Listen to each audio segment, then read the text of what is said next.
This is the Home Tech Podcast, show number 63, recorded on March 1st, 2012. I am your host, Jim Collison, broadcasting live and commercial-free from the Average Guy. I'm going to start Beep! You're charging for this podcast? What? Should I keep commercial? I tried that one time, broadcasting live and commercial-free, because we don't have commercials. So I just thought I'd throw that in there. What do you think? Mm-hmm. All right, I'm going to leave it. Nah, leave it up. I'm going to say. Now put it in. I like it.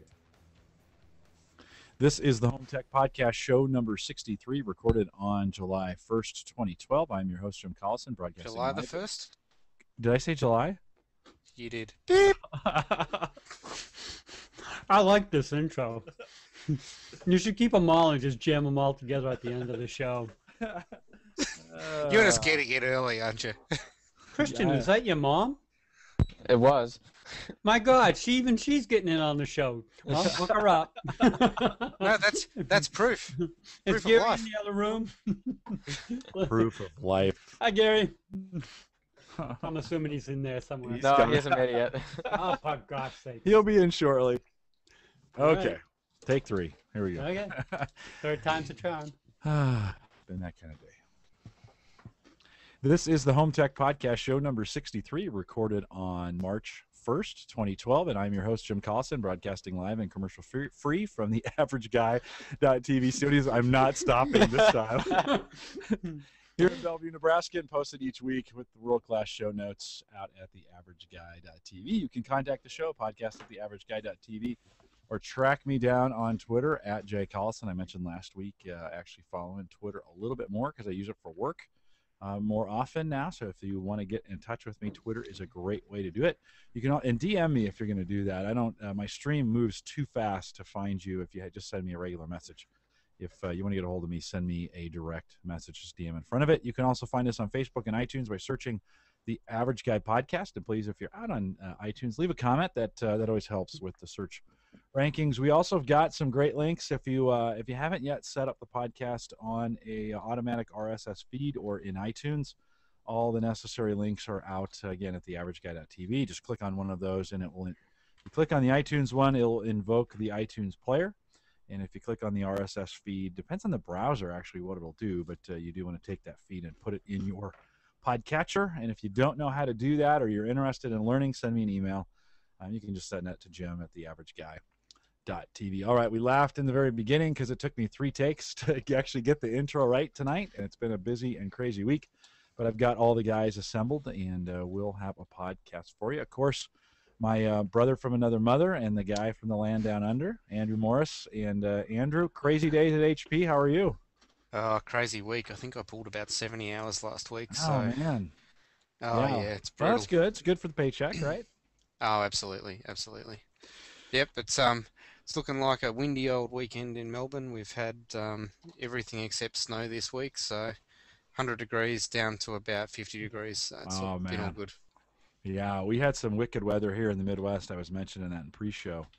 And just some thunderstorms rolled through. But, man, this winter has been dynamite. I bet I've run 200 miles outside in a winter when I would normally run maybe 25. It just we don't typically get this kind of weather here in the Midwest. I've been watching you run. I've been watching your Runkeeper tweets. Yeah, you know what? I've backed off on those, Andrew. When I put them in, they do that. But I've got a buddy I run with. He's got a Garmin watch. And when he puts it in, he tags me, and it's automatically updated to my reports. So Okay. the best running watch is your friend's running watch, is what I like to say. And so I do that. I say that often. Anyways, Andrew, welcome. And right below him in the stream there, of course, Christian Johnson. Christian is all things behind BIOS mods, the master of BIOS modifications. And Christian, how are you doing? Maybe can you say your summer plans, or is it not official yet? Yes. Well, part 1 is official. Tell us what you're doing this summer. This week I found out that I'll be working with NASA at Langley for 10 weeks as a software developer for one of their new applications that they're launching and need some code for. So I'll be right by the CIA and DC, putting the code in and having a good time. So So the next time NASA drives a probe into Mars, we can blame you for something like that. No, the next time they succeed, we can credit him. Oh, no, okay. I Yeah, I yeah, get my yeah. metric conversions right, so we don't have to worry about that. Oh, Ooh. that's too bad. Well, you've got that starts up for you in May. So June, June, early first June. first week of Yeah, June. congratulations on that. That's So, great. yeah. We've That's got awesome. yeah, that'll be you'll have a great summer, and so we're going to be able to. I assume you're going to have to live out there, right? We'll have to bring you in. Yes. We'll have to bring you in from, and you give us updates Yeah. on the ever so secret stuff that's going on. Actually, they're pulling they're pulling a company everything. I'll be signing into an NDA of some sort. Oh yeah, I know. We don't expect you to really Who give away knows? any And- Who secrets. knows? Come Who on. knows what secrets they want me to keep from the Russians? But That's okay. Nobody listens to this show, so you're okay. I'm just interested to see how long it takes you to get poached by the CIA. I'm saying 2 weeks. Yeah. Somebody, the director of NASA, will get this phone call, and Christian will just be gone. You'll just disappear off the net. Show back up in like July 14th when the internship is over, and he'll just be bloodshot eyes, and he haven't slept for 6 weeks. But man, they'll have some wicked code there in the CIA. It'll be great. Well, Christian, congratulations on that. You'll have a busy spring, and we've got a solid backup plan for you in case things don't work out with NASA. So we'll see what happens with that. Yeah, the average guy's going to be working overtime. I think so. And then in the upper right-hand corner, of course, my cohort over at Rich's Random Podcast Generator, Rich O'Neill. Rich, shoveling some snow today. How are you? Is the back all right? Yeah, the back's okay. I turned down the internship at NASA to stay up here in Maine, shovel some snow. Yeah. 'Cause that's what I like, that's what I know. Keeps you Oh, busy. yeah. What's, Man, I'll tell you, when I got home, I just laid down and I didn't know if I was about ready to go to sleep. I did half doze off, man. I could have stayed in bed, and that was around maybe 4 o'clock. how much about snow 4 did you hours. get? Well, it's still getting, so I don't Okay. know. It's going to be, I'm thinking it's going to be close to a foot, Wow. but it's, Yeah. but it's blowing all over the place, so who knows what it's going to look like Right. tomorrow morning. That storm came through the Midwest here on Tuesday. I was mentioning pre-show, dumped a bunch of rain here. We would have had a foot or two of snow if it had not been warmer than it was, and then headed out your direction. Of course, destroyed some homes and took some lives in Illinois and Missouri, and headed up your way. And so it's been a pretty big monster. That's been the big one It's for the actually winter, man. 12. Yeah, 12 inches is probably at least what we're going to get. I'm sure other parts of the state will get that and more. Yeah, So yeah, crazy. It's been a crazy winter. yeah, it has been because Yeah. this is like our worst storm. Yeah. And here we are, March 1st. I know. You know? I'm just afraid So- like March is going to be horrific. But I was looking at the long range. I do a lot of running outside, and I was looking at the long range forecast for the next 2 weeks, and it looks great. So I don't know. I think we're going to sneak out of this winter without any bad days. So, Yeah. Well, welcome for those listening. Thanks for coming out, and we'll have an action-packed adventure for you this evening. Of course, I want to start with Windows 8, the customer preview or the consumer preview. Came out yesterday on the 29th, and was available for download in an open beta. So if you're just your average tech guy and you want to get a peek at Windows 8, just Google Windows 8 consumer preview. A couple sites out there it's available for download. You can bring it down. It's about for the 64-bit version, about 3.3 gig. So make sure your internet connection is able to bring that down. I downloaded that last night. I was hoping to get home at some point. I got home really late tonight, so I still haven't put it on a VM. But if you are going to test it, one of the things or you want to try it, one of the things I recommend is loading Oracle's VirtualBox. So that's another free piece of software that will run and create virtual PCs on your desktop. It's very slick. It works very well. I think they're in version 4.1. 4.3.1. 4.3 already? Wow. Oracle's doing a lot of updates to that. Yep. But it is a nice desktop virtualization software. Very easy to set up. Very easy to within about 30 minutes you can have a VM up and running. download the ISO from Microsoft. Make sure you, if you go to the site where they're allowing the downloads, the key for it is actually right there, one single key. Don't forget to grab that before you close your browser window. Open up a VM and get that thing installed. Again, if you got some questions, there's all kinds of instructions on how to do that out there on the web. And if you can't find something, send me an email, podcast@theaverageguy.tv. We'll help you out with that. Andrew, have you had a chance to mess around with that yet at all? Get that installed anywhere? I downloaded the 64-bit version, and the hypervisor I've got on my usual work laptop doesn't like the 64-bit version of Windows 8, so Really? I grabbed the 32-bit version and had similar problems as well. So looks to be at this stage a repeat of my experience with the release candidates. What I am going to look at though, I'm going to have a look at creating a bootable VHD file and run it on the actual hardware of the laptop. So I'm looking into that at the moment as to how I can actually do that. So is that like a dual boot, or is that just in a different? How do you do that? That's what I'm looking into. I'm Oh, still okay. trying to get my head still trying to get my head around how it works. But you can create a virtual hard disk and then use that to boot with Hyper-V and I Oh, I believe gotcha. I believe a physical machine as well. Okay. So Okay. you can do native booting using a VHD file. All So right, I'll throw some. you have to keep us throw some- posted on that. Yeah. Yeah, and I'll throw some links into the show notes because it's been around since the start of Windows 7 and 2008 Server R2. It's just a matter of editing your boot file on your machine, and you should be able to boot this virtual image file. Okay. Hmm. Christian, have you tried it yet? I haven't tried it yet. I've heard a lot of people messing with it. I had the original developer preview on a VirtualBox when it came out and really wasn't happy with it. Just kind of found it a pain to mess with it. But I have heard that there are a lot of things fixed from the developer preview. Still, some of the major concerns I have is I've been reading even with the consumer preview that Microsoft's going to have the ability to delete apps from your own operating system and have that access.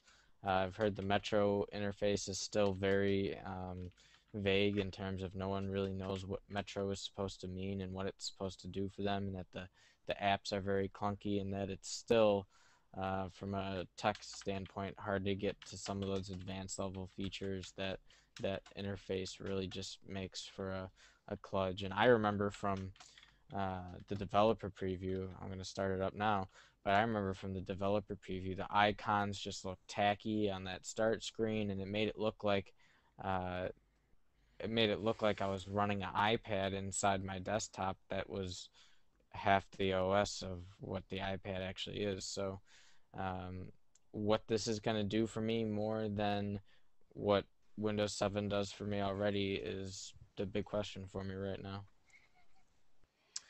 Yeah, and I think we have to remember that we talked about this a little bit last night on the Home Server Show, that this is a OS really aimed at the tablet, and so I think us desktop users are going to be a little frustrated with it when it comes out. Rich, what are your thoughts? Did you obviously you haven't had time yet to install it anywhere, or have you? Nope, I haven't. I'm excited though. I'm Yeah. excited to try it. I hope that the desktop icons look a little better than the developer preview. Yeah, not And much difference there. yeah. So it's interesting because, I mean, this is supposed to be the one OS to bind them all, tablet and desktop, right? So Thanks, Gandalf. yeah, exactly. Yeah.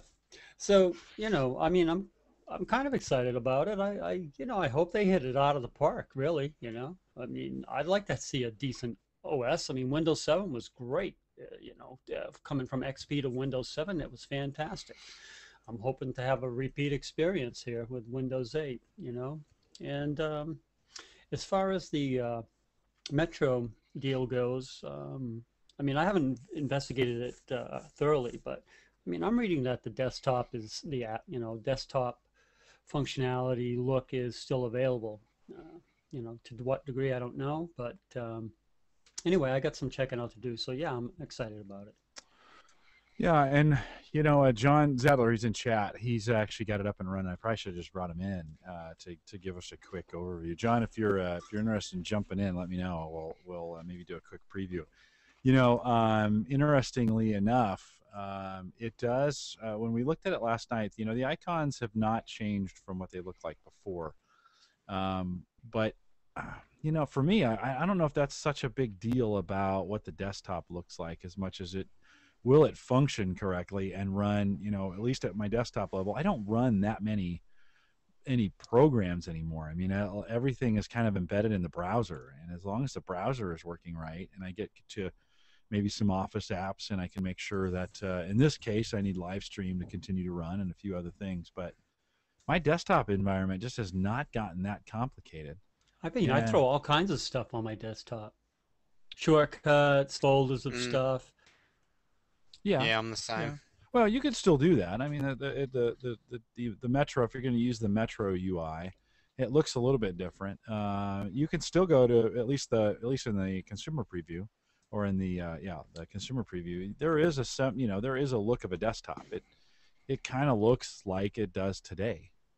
In the look, the start button in the bottom left hand corner is gone. And so you just take your mouse down there, and that start menu appears. So you don't have to click on start anymore. So that'll be a change in the way we say things. I always tell people, go to the start button, and just now you got to just go down to the left hand corner. If you bring your cursor over to the left or the right side, you get different menus that pop up on the left and right sides now. And so there's some new changes into the way they're doing things. I think if they can get the live tiles right on the desktop in the Metro UI, I think it actually can be a pretty viable desktop. And it's designed for tablets, but imagine, Rich, your shortcuts represented as live tiles, and then mix those in with things like Skype and maybe even like a Google Plus notifier that changes when something changes in that app. You can click on that and it'll pop open. Yeah, sure. Yeah, it'll be interesting to see. I think Microsoft's got a ways to go. And Andrew, you'd put in the show notes, is this the next Vista? Yeah, I don't know. I mean, from my experience with the release candidate, I think this will make, and Mike threw this out in the chat before, I think it's going to make people forget about Vista. To me, what I've seen of it so far, if the interface doesn't have the ability to be brought back to a desktop for the people who like a desktop or don't want the Metro experience, then it's just going to be a dog. I think. Well, it has a possibility. I mean, a chance of being another Vista. That's, I think, the scary part. Not in the functionality, but just in the acceptance. Yeah, and if people have a major change, I mean, it's a major architectural change in a lot of ways. Yeah. And if people have to go through a learning curve how to use Windows again, how much market share are they going to lose to Apple? Yeah, well, that's where I'm looking at it from. I mean, the Apple hardware is nice, and the interface hasn't really changed. Yeah, but if this interface takes off and it happens to be the right interface, then they've got to do it at some time. So. Oh yeah, true. So maybe we'll lose some, and maybe they'll get them back over time. That's true. Andrew, say they're on Windows 7 now and they're making a change, right? And their choice is Windows 8 or Mac. Going to Mac isn't a slam dunk. That's not it. I mean, people say, I know, that's intuitive and that works, but there's still a learning curve associated with jumping over to a Mac. And I mean, it's different in the sense that there's a different the function of the file system works differently. The ability to load applications works differently. It's not. I mean, I've had both OSs, and every time I go over to the Mac, I'd really have to think, okay, what am I doing here now? And so I don't necessarily think that's a slam dunk that people just go, oh, I'm done with Windows, I'm going to go to Mac because it's easier. Maybe the iPad's easier in some ways to use, but that's not that is, I mean, that's an email consumption device, and maybe some movies and some other things, and maybe that's all people need to do. You know? Yeah, when it comes down to, I mean, if it comes down to what's easier for me to turn on and just get to my stuff, I think is where they need to consider the market is as well. And that's something that I think a lot of these vendors over the years are sort of forgetting. You know, they think, I don't know if they try to oversimplify in a lot of cases. What do you mean? Well, if you take something, if you dumb something down to the point that it's one click, I think you lose a lot of people who don't necessarily want one click, or if you're bringing everything together into one place like they are with the Metro UI, I think a lot of people don't, you know, people still like the idea of the start menu. It's been around for, what are we, 95, Yeah. 17 years now. Yeah. You know, it's a huge mindset difference now to change that. Well, And and I to think be fair, think it's that's still where they'll there. struggle. It's still there. Oh, yeah. If you go down there, that menu pops up. Yeah. It's just not, that little circle isn't down there anymore. Yeah, true. You know? Yeah, okay. So it'll be interesting. I encourage folks to go out and take a peek. Don't judge it before you've tried it. You know, Christian, I know you tried the developer preview and it was raw.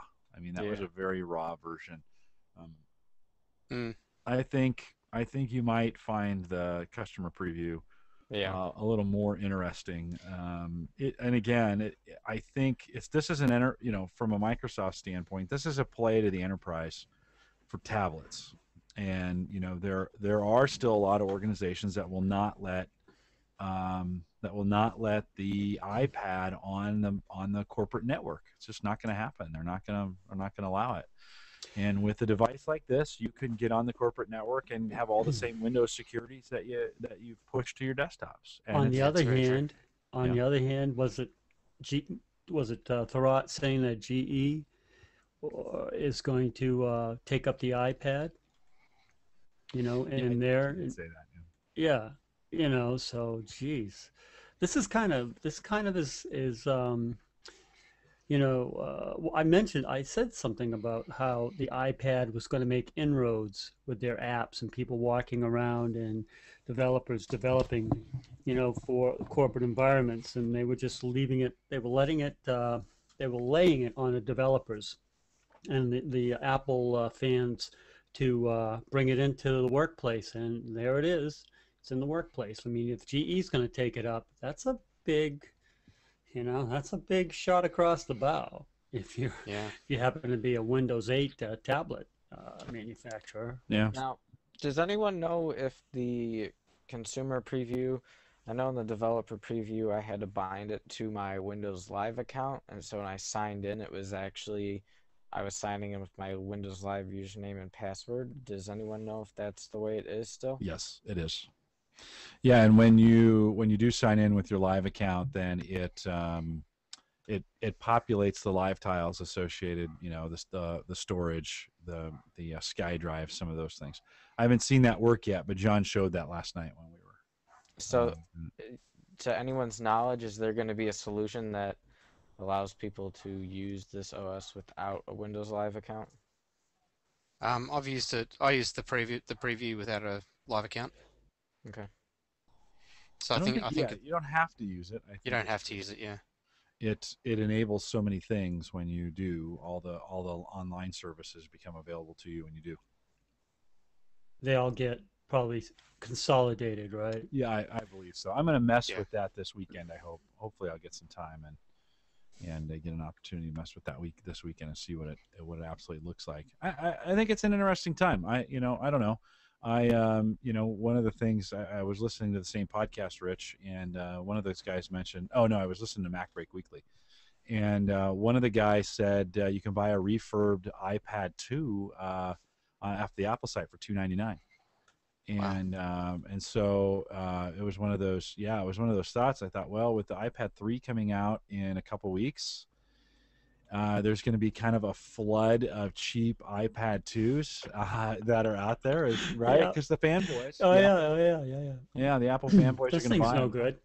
Right. And hey, Yeah. if that works for me, I mean, if that'll score me an iPad 2 for $200, if I can, pick one up on Craigslist or something like Mm-hmm. that. I'd give it to my granddaughter. Yeah, I'd use it.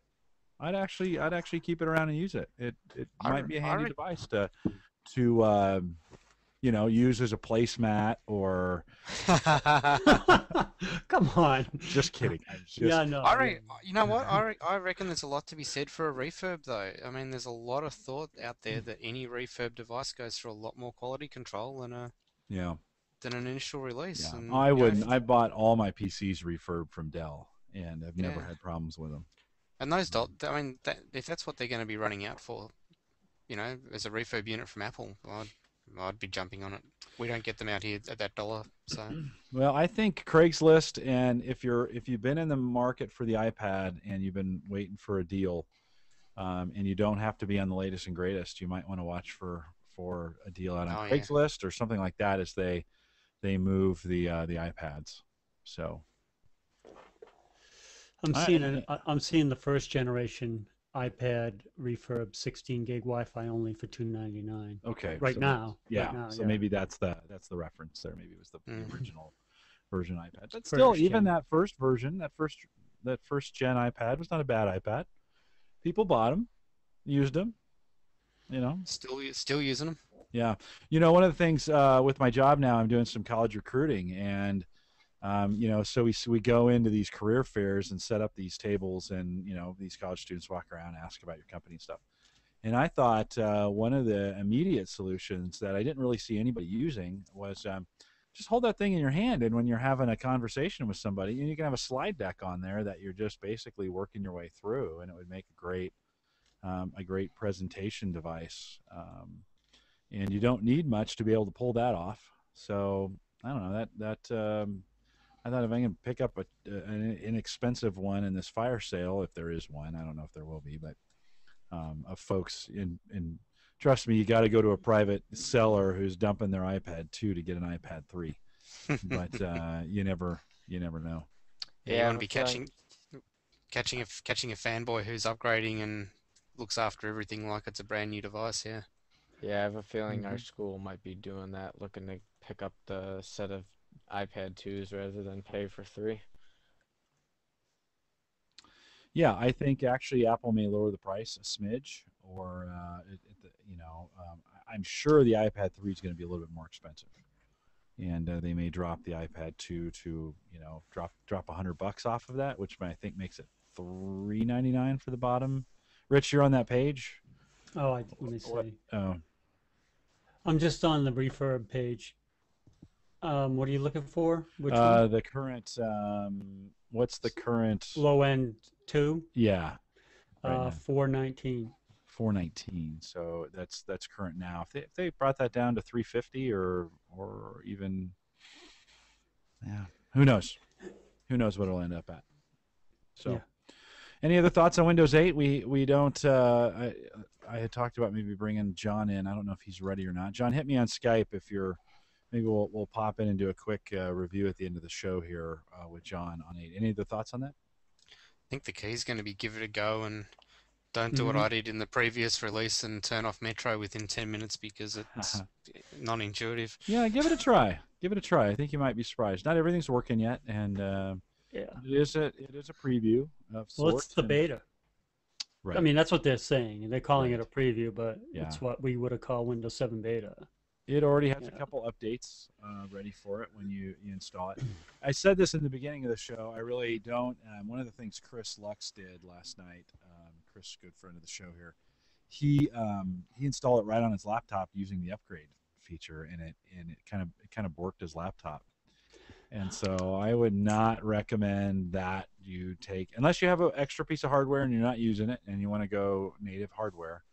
My recommendation is not to do that. Use something like an Oracle VirtualBox and install that on and assign some RAM and some processor to it, and away you go. Okay. Well, hey, John's. Let me invite John in here real quick while we're talking about this, and he will be able to kind of quickly bring up his desktop, and you guys can get a quick peek at what we've got here. I think the exciting thing I'm looking forward to is what they bring into the server space. So I think, if with the storage spaces, to me that's the replacement for Drive Extender. Oh So yeah, I'm if glad you they if mentioned they that. so if they bring a home server variant in, I think, for all the home server users, that's going to bring us back into that disk pooling scenario that sort of attracted everyone to the product in the first place. Yeah, yeah. Andrew, I'm glad you said that because we didn't mention that at all. One of the big advantages at the desktop level is the drive or the storage spaces that will allow you to Yeah. add various hard drives, and resiliency is what they're calling it. Notice Yep. they stayed away from the word redundancy, which we use a lot Yeah, for RAID. I did pick that one up. Yeah. Yeah, resiliency, and so that alone might be a big draw to the OS in some ways. That all us home server guys, of course, build out these home servers for data protection. One of the things I mentioned last night on the show is that if you have if your PC has two or three hard drives in it, and the data is in physically in two places on your PC, if you have that backed up in two places on your PC and to the cloud, do you have all the requirements of the 1, 2, 3 backup, right? So No. two, okay, why not, No. Rich? Well, because it's not on three different locations. I mean, it's one location that has two things. Not technically. Well, it's two different forms of media. Well, not two different forms, two All right, all right. different physical Yes, I locations. agree with you.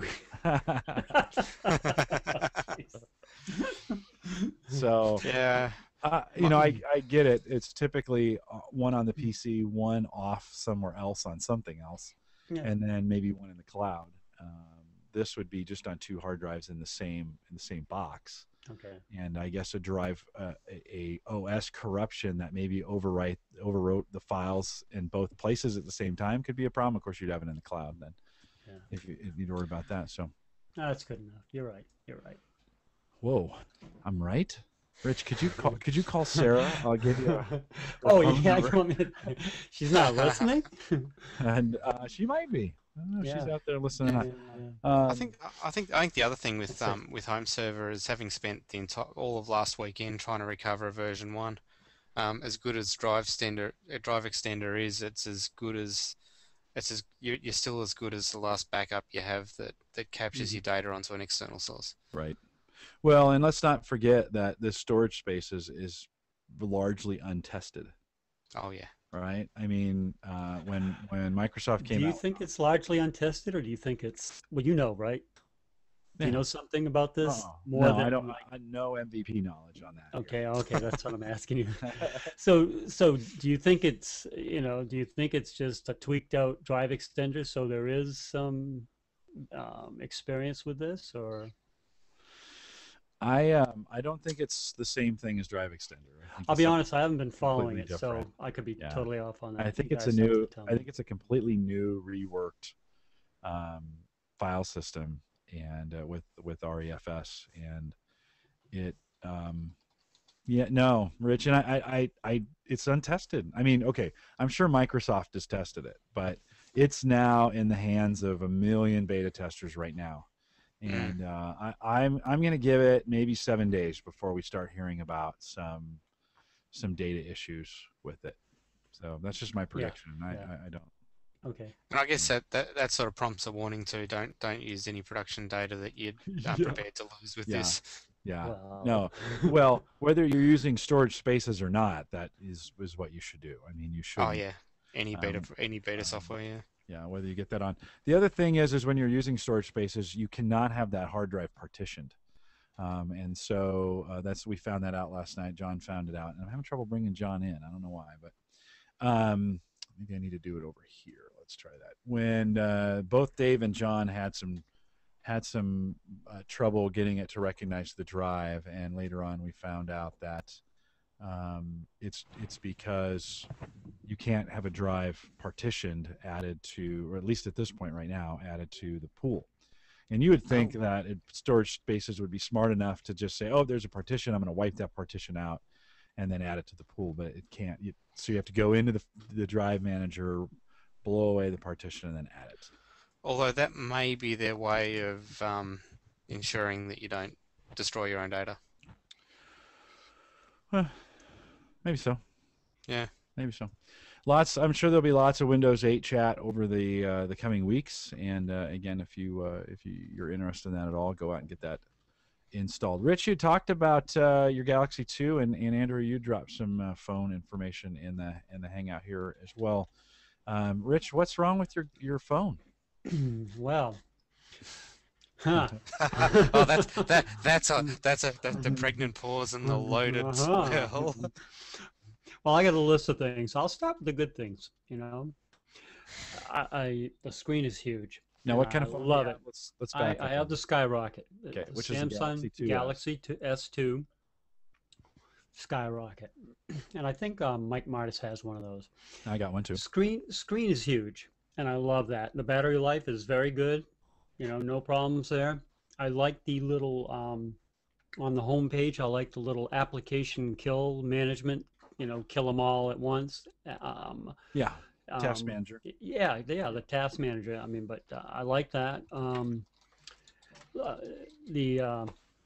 For example, some of the apps seem nicer because the screen is bigger. Like I've been playing with a WD TV live streaming remote, and it's a lot better. It's actually even more than the fact that it's bigger. The way it's laid out is just, I'd rather use that than use the physical remote, you know, so it's much better. So, I mean, there's some good things about it as far as that goes. But the bad is that the Android, first of all, the Android keyboard, I can't tell you how many times I'm typing along and I accidentally tap that spaces bar, you know, the space bar.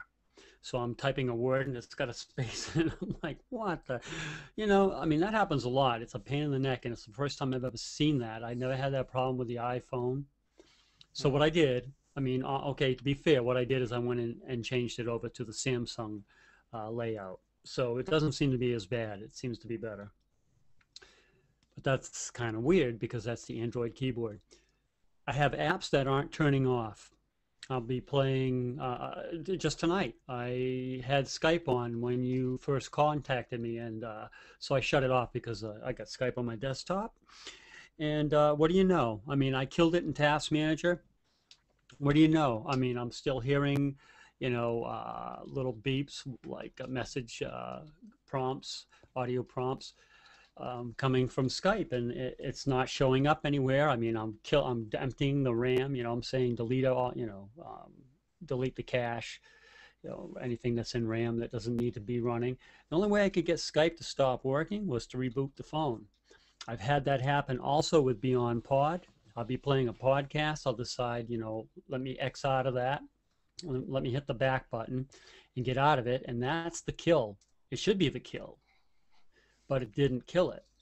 Now, this doesn't happen all the time, but what I'm saying is that it's glitchy like this. It's the same thing with the Audible app. I'll be listening, I'll back out of it, and it should kill it. And the darn thing is running. It's not showing up in Task Manager. Only option is reboot the phone. So I don't want these hassles in a brand new phone. You know, and especially Skype is not some obscure app, and Audible is not an obscure app. And Beyond Pod, well, it may be arguably the most popular podcast catcher for Android. And speaking of that, I just don't like Beyond Pod anywhere as much as I like the iCatcher app that I was using on iPhone. Now, it's not. That's not to say it's a dog or anything like that. It's pretty decent, but the finer points, I just don't like it as compared to the iCatcher. I'm really wishing it would work the way the iCatcher did. But that's a personal preference. So, sure. You know, take it with a grain of salt. Bluetooth pairing. Okay. I'll be listening to something. I say I'm listening to an Audible book, and okay, now I got to throw on the Bluetooth headset. You know. So I enable it and I turn on the phone, the headset, and it pairs up, and you can see that, you know, it's synced up, you know. Will that audio come through my headset? No. You know, shut off the app, start it up again. Will the audio come through the headset? No. Reboot the phone. Will the audio come through the headset? No. Okay, you know, scratching head, trying a few things. Is it coming through the headset? Oh, yeah. What did I do to make it come through the headset? I have no idea. I don't like that. It's a brand new phone. It should work well, right? It should work. I mean, it should work. It shouldn't be these. So it's glitchy with the Bluetooth, is what I'm saying. Another Bluetooth problem happened is Bluetooth isn't really great. The audio isn't great when you're making phone calls. Sometimes it's good, sometimes it's not so great. So when my boss calls, I have to dump the Bluetooth. So he called me and I dumped the Bluetooth and I went to the regular handset audio had and right in the middle of the call, Bluetooth re-enabled and took over the call again. Come on, what is that? Yeah, and Rich, you and I talked about that a little bit earlier in the week. I don't know about you. I'm only halfway through my list, by the way. I know. We haven't. That Bluetooth's a little sketchy at best on most devices, right? Fair enough. Yeah. But I've never seen that happen. I mean, I've used Bluetooth on my iPhone, and I've never had that happen before. Okay. That's just totally weird. And you were using your iPhone? The sync up problem? You were using your iPhone with your Bluetooth headset before?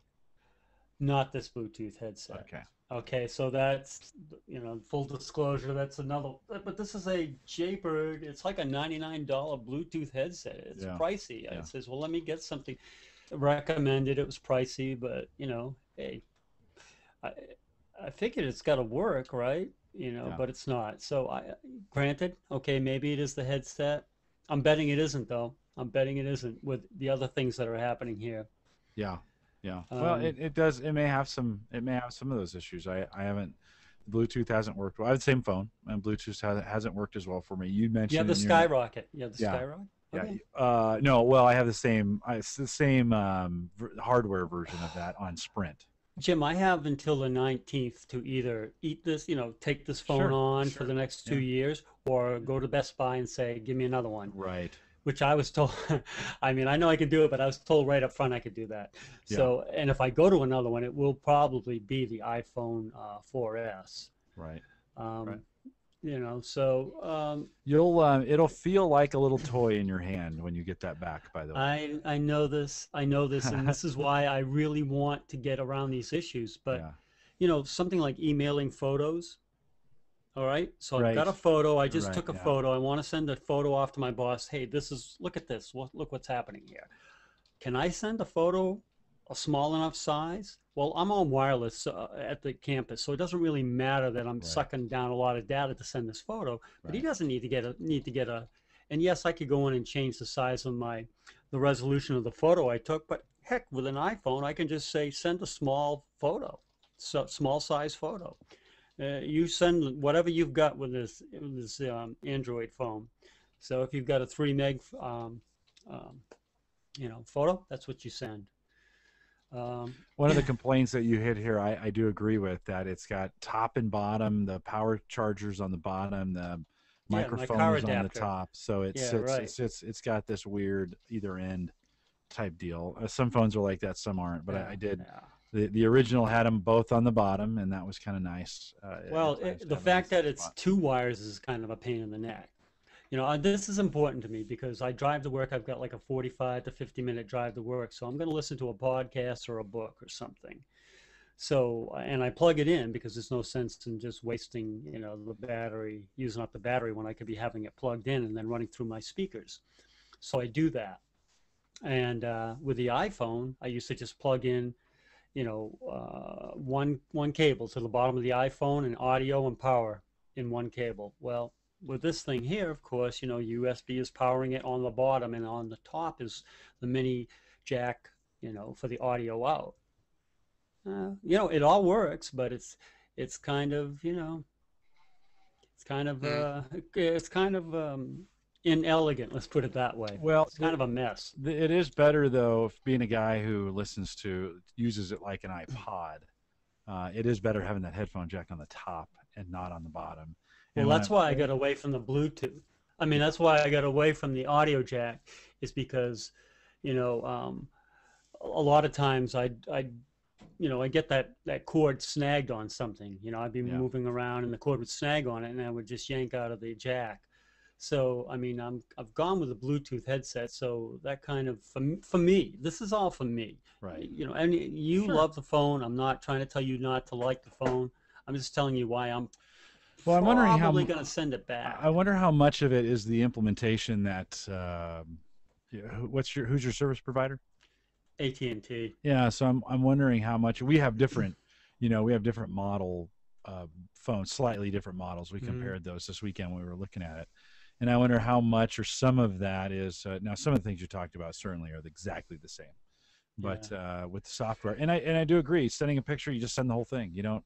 It does not give you necessarily the option natively to select that. That might That's be not an very option. slick. That's not Well, very it's slick if simple. you're on the road. It's simple Yes, though. it is simple, but it's also simple. It prompts you. What Yeah. size photo do you want to send? You know, and so you just tap one, and For that's some simple users too. that could be frustrating though, because that's another tap that they. I mean, I've heard Apple users say in the past, "Well, this is easy because it just makes the decision for me, and I don't have to tap it Okay, a fair million enough. times." Fair enough. No, I'm not, and I'm not arguing with you, Rich. I'm just, it's one of those kinds of things No, where, no, that's yeah, no, but say what you want. I mean, you've got one of these phones too, so I mean, yeah, obviously you're yeah. enjoying it. But do you Well, I have never this thought last of that. problem? I never thought of that where you on the picture side where I would send. I honestly never thought. I just send the picture.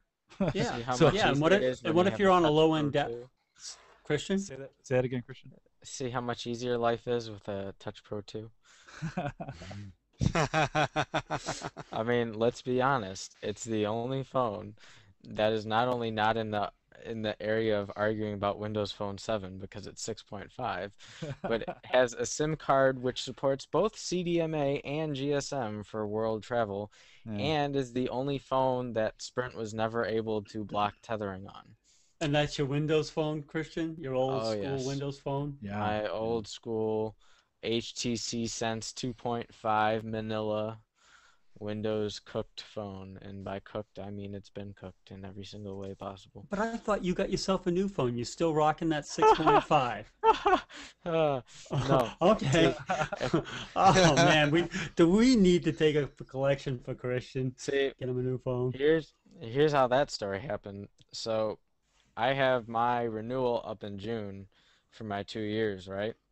So it must have been sometime in the winter coming back from a trip that my sister with her wonderful Evo 3D gets out of the car after a long car trip, and just as my dad is closing the door to the car, her phone slips in between the door and gets smashed to pieces. So of course this means that she begs my father for his Evo 3D, and then he has an Evo 3D. No, she has the Evo 3D. He doesn't have a phone. He So then, hijacks your. well, he was gonna hijack my plan, which is probably still the plan in the long term. I But what he see. did first, and this is getting into Christian's corner, so sorry if you're getting a little sneak peek, but it's a good sneak peek. So what happens is he goes on eBay and finds a used Evo 4G that he can just plug and play until my contract goes up and he can get a real phone, as he would say. And so he gets the phone and life is okay for a couple weeks, and then all of a sudden it stops charging. So it's like, yeah, okay, that's not cool. So he contacted the seller, and the seller said he would fix the charging problem and to send it back. So he sends it back, and then we're getting ready to go out to New York City for the performance in Alice Tully Hall, and it's been like a week and a half, and he still hasn't heard from the guy, still hasn't gotten any email or word or tracking number. So we figure, oh, it'll be here by the time we get back from this week trip, right? We get back and it's still not there, and he still hasn't been able to contact the developer, and everything about this seller has gone off the grid. And so eBay, who in their contract of selling states that you should attempt to resolve any issues with the buyer before involving eBay. Of course, this several week process in which he was attempting to do that would be more or less the definition of that. He was like 3 days after their period for going after the seller or something to that extent. And so Oh. So so eBay's not going to take up for so your dad? eBay won't take up for him, even though he believed that he was in a, even though he believed that he was in in a in a process of having the issue resolved. Yeah, he was doing what he was supposed to do. Right. He's He was trying to doing resolve it first. precisely. So Ah, jeez. so That's kind of so lame. so yeah, so that's a It's a bust. lot lame. So step three, this could be another bust, who knows? Step three was he just bought the entire Evo 3D screen repair kit, and he's gonna Oh, try and put in a new screen Gary, and Gary, find out, Gary. and then we'll find out if it really was just the screen or if a little chip in there got busted too. So Gary, Gary, we've Gary. had Johnson Keep us, family you keep us phone posted on debacles. this. Yep. Yep. Yeah. Yep. Good Yeah. luck, Gary. You're going to be able to write a book on this one. Yeah, Yeah, we're don't. gonna be So he's able to gonna write a he's book gonna on a try lot and of things with the repair. way it goes around here. He's gonna try and repair that phone. He thinks it's just a Yeah, screen, so he thinks. Wow. why not? Yeah, like there's two screens. There's a glass screen, obviously, and there's the Right, digitized right, screen. And right. he thinks How if much? he How replaces much did he those, life put will out be for the dandy. screen so far? I think it's like 150 for the screen kit, Ooh. Mm. Ooh. but it's like 500 to buy the Yeah, but phone that's new if you're not pricey. on I your know. renewal After all, contract. And he got that phone for like a $50 upgrade yeah. when, you know, Can he he was return the eligible. screen So if that's not the really, deal? Did he get it at Best Buy? I don't know. I don't. No, he ordered it Yeah. online. Nice. Did he get it at Best Buy? Oh well, that's yeah. At the end of the day, you'll wonder if you'll be out $500 anyway. Yeah. You know. Well, Yeah. I'll be wondering. But you Let's got a be great honest. phone, right? Yeah, oh, it's I mean, I know everyone has their little fancy Androids and everything, but this thing has been rock solid for 3 years, right? I still get solid battery performance. I got these extended, I don't know if you video streamers can see, but I got these like super cheap price extended Galileo power bricks, same ones This that the is so Evo nice. uses. So yes, it's just as power wise compatible and all that nonsense.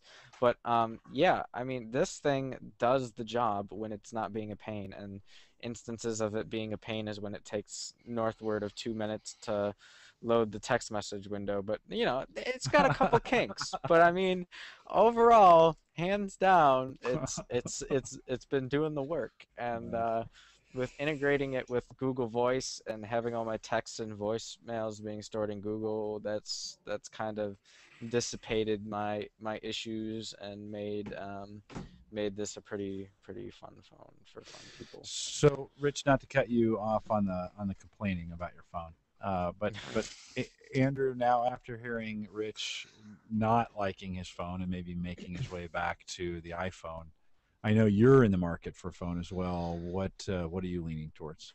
Yeah, well, one of the phones I was leaning towards was a Galaxy S2 or a Galaxy S3, and having heard, Rich telling me how good the Bluetooth is in the Galaxy S2, then, well, maybe I'll look at the Galaxy Nexus instead and just go pure Android.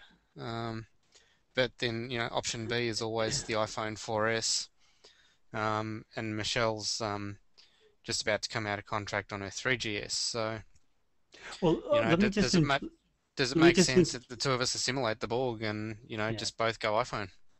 Let me just interject. Sorry. Let me just Yeah. say that I'm waiting for Ice Cream Sandwich to come out sometime before the 19th, so I can see if any of these problems go away. So right now I'm on Gingerbread. It's supposed to be out for this phone the first. Today's the first. Yeah. So I have to check on Is my that- phone with Gingerbread because I don't know when and actually the last update that I took to the phone, you know how you wait and you wait and you wait and you refresh and refresh. It came to me. I was so unaware that an update was coming. It just showed up. I'm like, oh hey, I can upgrade my phone. It came to me in a dream. That's right. So maybe the Nexus. Yeah, maybe the Nexus, although the more I look at the various flavors of Android, I'm still concerned about their fragmentation. And I think the nice thing with the iPhone 4S is that it's still influenced by Steve Jobs. Sure. So I think from what I'm reading at the moment, the iPhone 5 is going to change the dock connector. So the talk on the web at the moment is that if that dock connector changes, then everything you've got in your house or your car No, they wouldn't or change the dock connector. I've been reading the dock connectors going What? in the next version of the iPad and the next version of the iPhone. So I guess Wow. within the next week, once iPad 3 hits the market, we'll know for sure. Wow, I haven't heard that at all. That'd be huge. So that's a huge deal breaker for a Yeah. lot of people, with even staying in the Apple ecosystem, I think. But you know, Rich, does it that change remains. does that if that's true, does that change anything for you? No, because of the last thing actually, Andrew made me think of something else while he was talking. There's no unified backup and restore. Like if you've got an iPhone and you screw up, you throw some app on there, or you jailbreak it and you decide, not for me, just Yeah. hook it back up to iTunes and put it back. Easy. And if you don't know how to do it, I can tell you because I use it. I hate to say this because I sound like an Apple fanboy, but I can tell you how to do it because, and You've so done it. can your sister and your cousin because it's iTunes and everybody uses the same thing. So it's one solution that does the same thing no matter who you are or which iPhone you have, 3G, 3GS, 4S. Hook it up to iTunes, restore, bang, you're back to a working phone again. Is that what you wanted? Yeah, great. You didn't have to Yeah. go search. You didn't have to go Google anything like which is the best one to use. Which is the best Android backup and restore solution to use. Well, opinion. Track record? No. Okay. Well, there is one with an iPhone, so um, that's Wow. kind of important. All right. Yeah, you have got something on that, Rich. I mean, I even look back at my iPod Classic, on the odd occasion when it's decided to reformat its hard drive spontaneously. The only way out is plug it back into iTunes and oh, you got a fresh iPod. Looks like the one you had last time. Do you want to go again? Yep, done. Well, so both of you have some decisions. Rich, keep me posted on your progress on that phone, and maybe the next time we have you on, you'll have. I'm sure by the time we have you on again, you'll have had to make a decision because it's That's right. Yeah. 6 weeks from now, and you can go through that. And then Andrew, as soon as you make a call on what you do, let us know. I'm going to switch back. I'm going to switch back over to John Zadler because John joined us a couple minutes ago, and I'm hoping John's ready to show us a few screens on Windows 8. We talked to, hey, John, first of all, welcome. Glad to have you. Hi, can you hear me? Yeah, Hey, John. I can. Very cool. So, John, why don't you take a second? We went through some of this last night on the Home Server Show, but you had another day with it. Why don't you share your screen with us real quick? Show us what you've been seeing in Windows 8 and maybe a few good things and a few maybe not so good things. Okay, let's see. Can you see this screen? Yep. Yeah. Yeah, see, that's the, right there, that's the storage spaces. So I was playing around with that guy to see how to add drives and stuff. It's a little bit, it's something new that Microsoft introduced, so it's a bit like, how does all that work? I'm still trying to figure it out. In this case, that's it. I created a pool, and let me see. Remember, because we were talking even on the previous podcast where you have like a virtual pool. See, like for instance here, I could set up a 10 terabyte logical drive. I don't actually have 10 terabytes of space, but I'm provisioning 10 terabytes of space, and then I start to add to this pool, physical drives. In this case, I have a 250 gig drive, and then a 2 terabyte drive. So that's it. You start to have to add the drives, and you can add them at any time, which is cool. It's not like a RAID where you gotta, set up your drives ahead of time. You can add these drives. I don't know about removing drives because it doesn't seem to be. See, there's just an option here, add drives. There doesn't seem to be an option to remove drives. So we'll have to see how that all unfolds. The other thing I noticed today is if you go down in the bottom left-hand corner, you see this. There's a little, the start square. It's no more the icon, right? If you right-click, you actually get a whole list of stuff that you can click, which you didn't even have that in Vista, or not Vista, but in Windows 7. So you have an Event Viewer, Disk Management, Device Manager. You have a bunch of options and stuff going there. So that's pretty cool.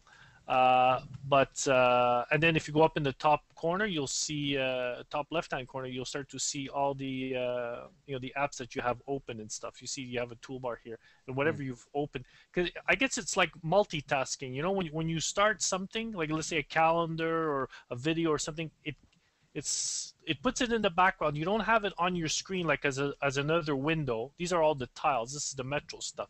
So, but they're still running. And if you want to see which ones are actually running, you just move your cursor to the left side of the screen, and then you'll see what's going on. So in this case, I have a calendar, so I can just click on it, and now my calendar will pop up. You see full screen. I can go to another screen, which is some settings and stuff like that. So here you have home groups, Windows updates, wireless. You have a bunch of, you can play around with your screen. You can play around with, I didn't try this yet, but apparently instead of using like a login password, you can actually have an image on your screen, and if you had a touch screen, you can like touch certain parts of the screen in a pattern that's more or less secret to yourself. And then that would log you in. Or I guess in this case, if you don't have a touchscreen, you have a mouse, and then you can click on the different parts of the screen, and that would be your password. So that's a nice little functionality that they're bringing in there. The thing is, you can also watch videos. See, they have instead of opening up usually like Media Player, there is Media Player in there and Windows Media Center. But you can go through their app like this, which is almost like the Xbox 360 dashboard, which is like the Windows Phone dashboard. It's a Metro UI, right? So you start to get a list of all your content. One thing I did notice in my case, you see, it says here it can't sign in. I think it's because it's not available in Canada. So I guess you guys can probably try it out in the US and see if that's going to let you in. It's almost like the Zune Marketplace, where you go and get some metadata and stuff. So I guess if I would sign in, it would go and get me some information about these shows that I'm watching or what, So yeah, like we I got said, the same. We got the same problem with that in Australia too, John. They haven't onboarded us into the system yet. It would seem, yeah. Yeah, see, so that's it. Then you have all your different music collection again. It says can't log in, play again, or whatever.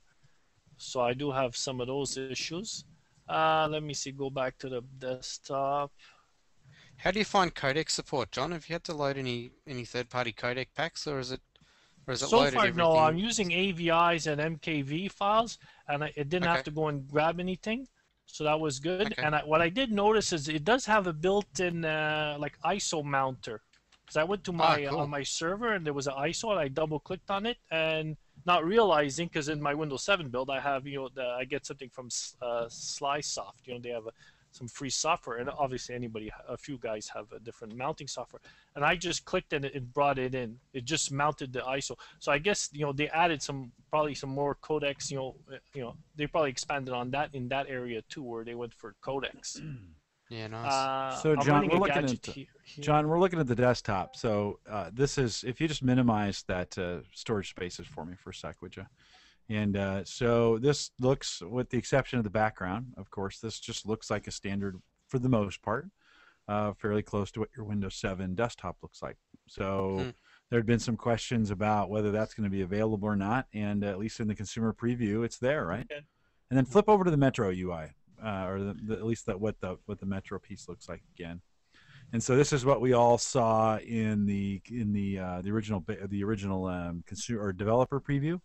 And it looks like you've installed some things, right, John? That's what those icons to the right are. Yeah, I'm not sure what settings it is, but there's one settings where you could say like advanced or something to that effect. See more PC. I'm not sure if it's under more PC settings, but that's it. It gives you all these extra icons that are built in, like this defrag and Windows Firewall and so forth.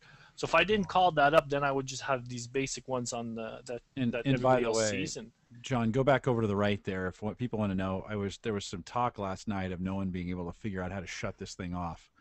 And if you pull that screen back up that you just had, the power button is settings. Right power here. button's right there.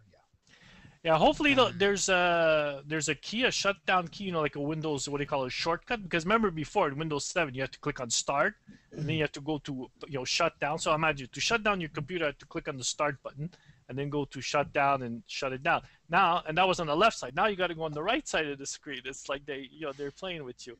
Now you got to go to the right side, power, and then that would shut you down. Yeah. And Have then you what's installed nice is- Office on here at all yet? Yeah, I do have Office. So if I go back to the main screen, and what I did is, see, I installed see my Outlook down here. But let me see. But that's it. It's like now, if I want to get to Office or Word or something like that, it's like, well, what do I do? Where do I click? I don't know where to click. So what I'm doing right now, I'm actually going here to, is it search? Yeah, then I get the screen. You can type in something up here on the top right. It gives you choices. Or, I have this whole list here, and then I'm looking here, and then I could see what I have installed. So it's like, okay, oh, I see Publisher, Outlook, And PowerPoint. John, in the developer preview, when I installed Office, it actually put Office icons in the Metro, on the Metro UI. Did that not put any Word and Excel out on the front of the Metro? Yeah, no, Okay. no. And I think Microsoft, they're supposed to be doing something fancy there with those apps, with the Office. Like they're supposed to be Office. What is it? Like Office. I don't know what exactly they're going to call it, but like Office Metro apps. Okay. Because one of the things is when you go into with Windows 8, right? When you do the let me see, the like delete, like when you want to say, you know what, I want to start a reinstall. You have two options, and one of them will be to like wipe all your applications and your data, and you're going to start fresh. And apparently that takes about 8 seconds. Like once you click on yes, yes, yes, next, next, next, once it starts, in about 8 seconds, you've just flushed your system and you're back to like factory default. So which is quite interesting. And then the other option is to keep your data and your apps, but it only keeps your Metro apps, not your the other apps that you installed. Like if you installed Office 2010, the regular Office, that would all get wiped out. But like I said, cool. Yeah. So the thing is, if Microsoft's supposed to be coming out with their Metro version, and all those apps and the apps that you buy from the store, those apps, when you can say, okay, flush my system, but those apps will stay there. I guess they're written in different software or whatever that they won't be blown away when you reinstall your OS. It'll be all there. That has Nice. the potential for it to be a really powerful corporate tool. I mean, if you think about the amount of money that's spent in a corporation of, rewiping machines and reinstalling everything, and someone changes user or whatever, that has the potential to be a phenomenal, and even for your home tech support guy, if you can work out how to get those applications to hold, if your data's sitting on a home server, you hit the button, there you go, all your problems are gone because we've just reset it. Yeah, the UI needers. I think they were talking about here to sync your settings. What happens is you can put all your information here, and if you're, let's say at work now, you'd be able to log into another computer, type in your Windows Live ID, or if you have a corporate environment, you type in your username and password, and all your settings that you had over here would be transferred to that computer over there. So it's like you'd be at another computer, but everything would be all your information would populate. Yeah, nice. So that's something interesting that they're working on. The Easy Transfer tool is still, we saw that last night. The Windows Easy Transfer is still in there, which I think is still one of the best backup tools that Microsoft's ever made.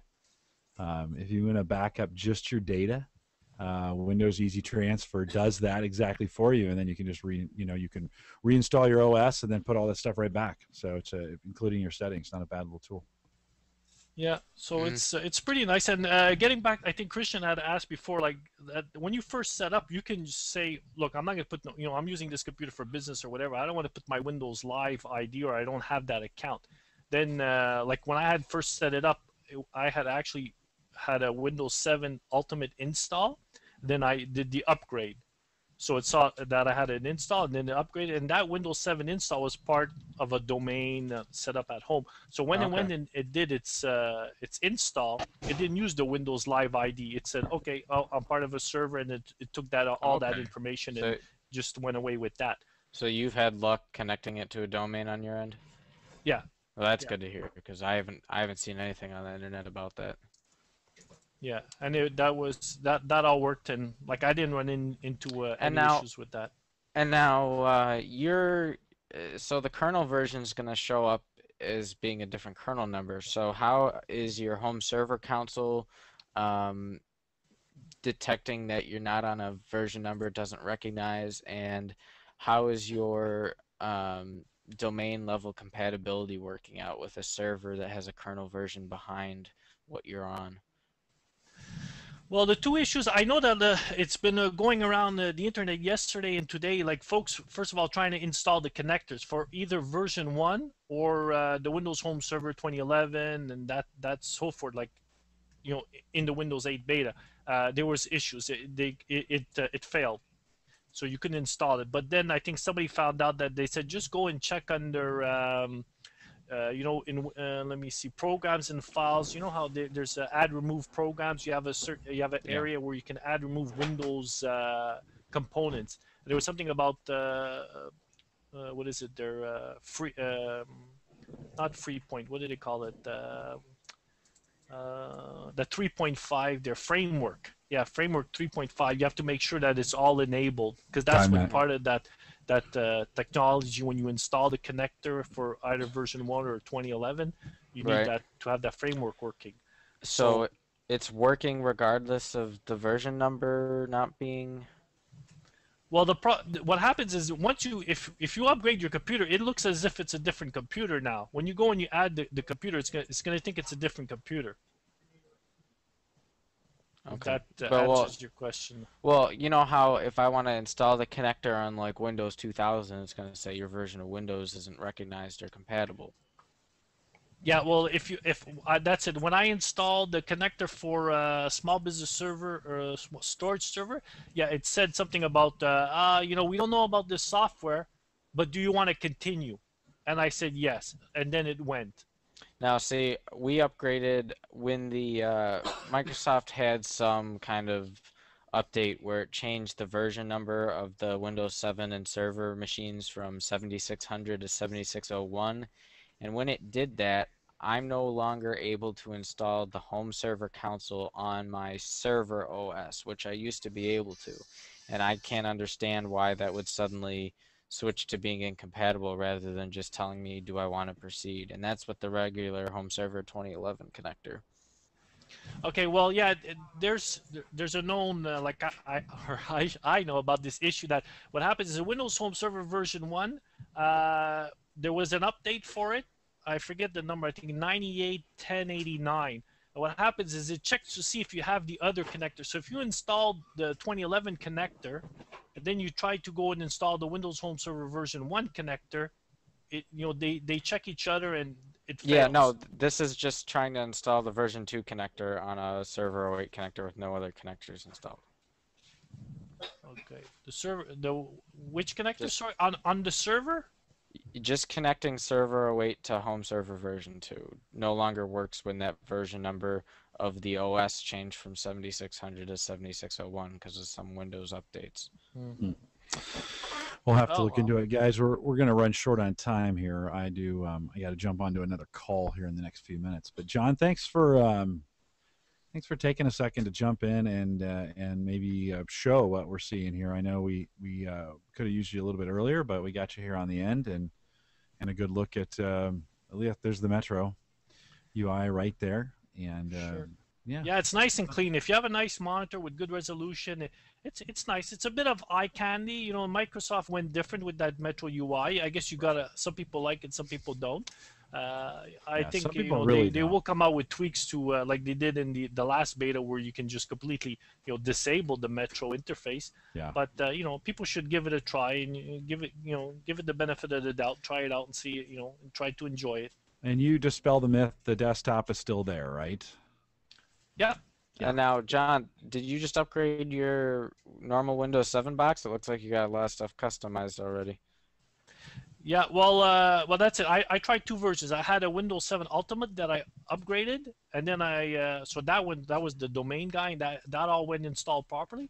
And then now on another computer, I decided to install the 64-bit version. and that went smooth with me. And then I started to have to add some stuff. But that's it. If you use your Windows Live ID and you've already, like what I suggested, I think a few people have suggested on the internet, is clean up your Windows Live account. Make sure everything is set up. You have let's say your Windows Live email. You have your photos on your SkyDrive. You have your documents on your SkyDrive. Flickr account, your Google email, and stuff like that. Make sure all that stuff is all clean. So then when you do the install for the first time, just like in the Windows Phone, you type in your Windows Live ID, bang, it starts to give you all your contacts and your information, and everything starts getting populated as if you've been using the computer for months. Like for instance, John Zadler up here, and it has my picture and stuff like that. It's grabbing all these images from my Live account and stuff. Right. Yeah. So Yeah. now for computers that not that there's going to be many, but for computers that are offline access, this will be something that will be an issue. Yeah, people were asking, is there a lot of bandwidth problems, like having let's say your SkyDrive connected and your Twitter account and your whatever music collection and stuff, like it's going to get some metadata. If people with limited bandwidth, are they going to have issues and stuff like that? And there is something in the settings that you can tell it to update less often. I know there was some talk of that. I'm not sure. I found it before. I'm not sure now where it is. Or manually.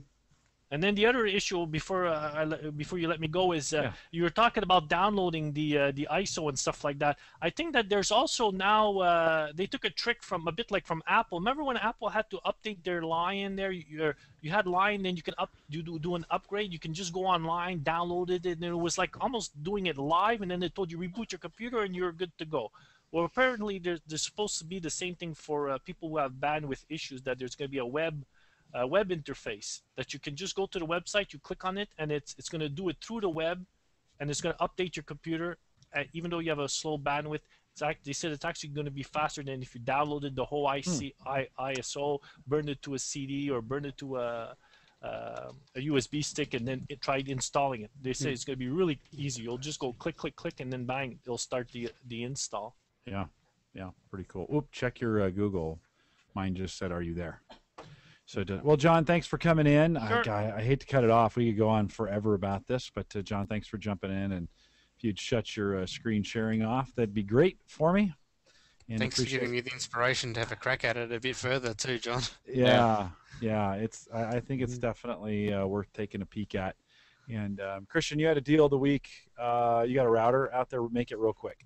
Yeah, this is a pretty fantastic thing that it was one of those emails I got months ago from my dad and never had the chance to look at, and kind of sat there and I was like, whoa, look at that. This is a wireless dual band 600N router that gets up to 1.5 miles of range, and price tag on it's 180. So you can have dual band wireless N in a 1.5 mile radius for $180. Rock on. 1.5 miles, huh? Crazy. So you could buy I'm the getting one today. you could buy the You could buy the T1 fiber line from your company and pay a couple $100 a month to have blazing fast internet, and then you could turn around to all your neighbors in a 1.5 mile radius and say, "Hey, Sell a service. I'll take 50% off your current internet bill, and Jesus. you'll have access wherever you go." Nice.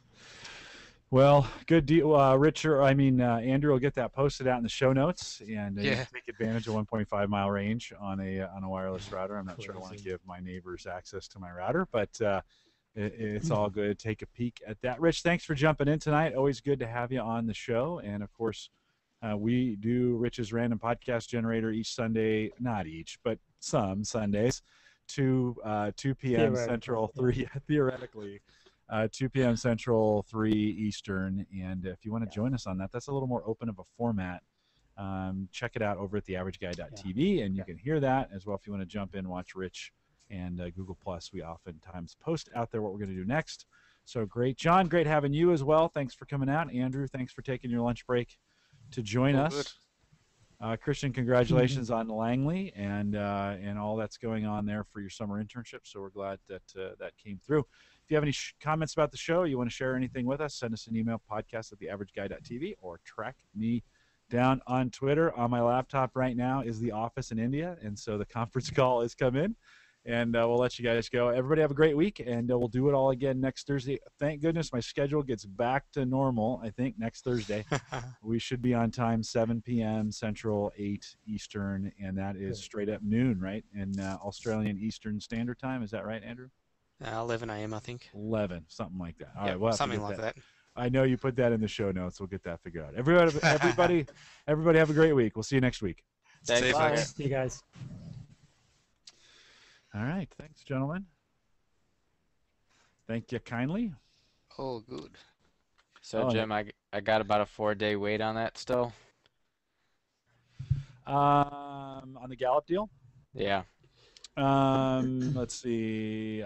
Yes, because they actually transcribe that stuff, and then an analyst actually does some work on it. So that one is not a computer generated dealio. As soon as they have it out, I'll check tomorrow, but it'll probably be Monday, Yeah. Tuesday before we know. So All right. try and get Christian out here to Omaha. Nice. Work, yeah, Mhm. it'd be good. Cool. Take care, guys. Bye bye. Thanks, Thanks, John. John. See you, Nice John. work, Yeah. Good to see you, mate. All right, gents. I hate to cut you off, and I normally like to chat, but the conference room's going to fill up here in a second, and I need to be in The virtual conference room. Wow, Don't you laugh. I'm about to dial into one as well. Yeah, welcome, Christian. Welcome to the corporate world. Yeah. Yeah, the world of conference calls that are halfway around the world. That is pretty cool. We just installed Link this week as well, and that's going to have some pretty integrated video conferencing, which should be pretty cool inside the enterprise. So, good. All right, guys, have a good night. Those listening, thanks for hanging out with us tonight, and we'll be back next week. Thanks, Rich, Christian. Okay, Andrew. thanks, guys. Sure. Take Take care. care, guys. Thanks, everyone. See ya.